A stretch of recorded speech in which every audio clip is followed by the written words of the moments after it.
When you look at a venue the size of the Estadio Azteca, the physical scale of the 2026 World Cup is immediately apparent. Surviving the group stages here demands a high physical toll from every squad. Beyond the atmosphere of the stands, tactical frameworks operate beneath the pitch to determine which teams actually advance. Teams in 2026 must navigate a choice between two opposing philosophies: rigid, centralized efficiency on one side, and decentralized improvisational flair on the other. Casual fans usually watch for the goals, but to understand how those goals are created, you have to look at the mechanical systems designed to produce them. If you're trying to build a winning bracket and predict these outcomes, that analytical mindset is exactly what you need. Every tactical choice requires a sacrifice. Understanding a team's tactical return on investment, knowing exactly what they give up in order to score, is the only reliable way to map out a deep knockout run. Norway's offensive system is built for centralized efficiency, relying on surgical, superstar-driven precision to channel the ball toward a single dominant striker. Brazil takes a different approach. Their attack is a fluid ensemble of multiple playmakers who constantly rotate, demanding high technical execution in every third of the pitch. This data illustrates the stark contrast.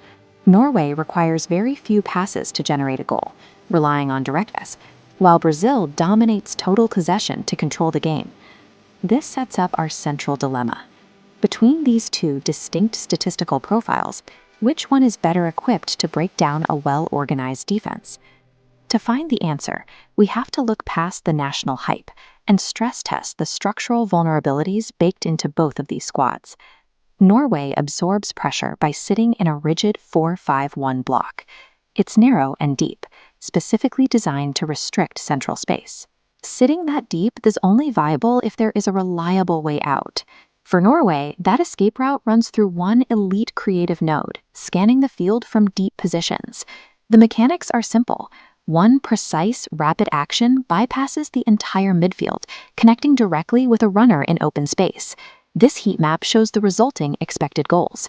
Because this connection happens so quickly, the defense cannot reset, leading to high probability shot locations. When that direct pipeline hits, the payoff is immediate, generating intense momentum on the pitch and in the stands. But the danger in the system is its predictability. Every opponent knows exactly what Norway wants to do. If an opponent deploys a dedicated man marker specifically to harass that deep-lying playmaker, the primary passing connection is severed. When that single point of failure is neutralized, Norway struggles to advance the ball, and their offensive output collapses. Brazil operates on the opposite logic.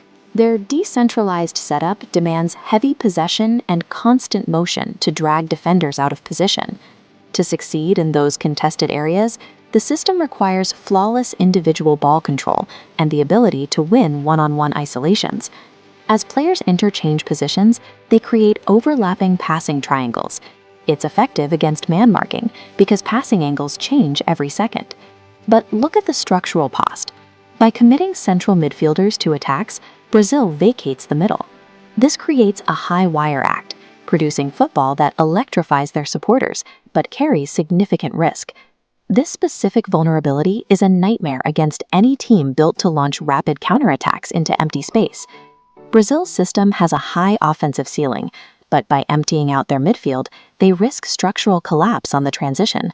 So what happens when these philosophies share the pitch? The match reduces to the zone where Brazil's high press meets Norway's deep playmaker. Brazil will assign a key enforcer with one job: disrupt Norway's supply line before the pass can be launched. By closing the distance, the high press cuts off safe passing options. The goal is forcing erratic clearances back into Brazilian possession. But if that pressing midfielder misses the tackle, the trap breaks and an open corridor appears. A secondary Norwegian runner can drop into that vacuum in front of the defense, receiving the ball with time to attack. The result hinges on whether the high press creates a turnover or leaves the backline exposed to a rapid counterattack. With the tactical mechanics laid out, we can distill this clash into 3 critical metrics. This radar chart maps out the requirements for tournament survival: offensive efficiency, defensive stability, and adaptability. Norway scores well on stability and efficiency due to having fewer moving parts. However, their reliance on one specific passing route lowers their adaptability score. Brazil has a riskier profile. They sacrifice defensive stability, but their deep roster of playmakers maximizes their adaptability. They can alter their shape during the match. Tournament football reveals a clear trend. Rigid systems break when stressed, while adaptable systems can absorb the pressure and survive. In a high-stakes knockout environment where opponents study your vulnerabilities, the advantage goes to the team with multiple, overlapping avenues of attack. That leads us to our final verdict. The South American tactical model pulls ahead with a predicted 2-1 victory. Norway will likely land their counterpunch once, but over 90 minutes, Brazil's fluid rotation provides the volume needed to exploit the spaces Norway leaves behind as they tire. The group stages punish inefficiency, but the knockout rounds are unforgiving to any team unable to evolve during the match.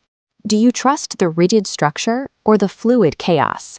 Share your tactical choice in the comments and subscribe for our ultimate tactical survival guide as we head into the next round.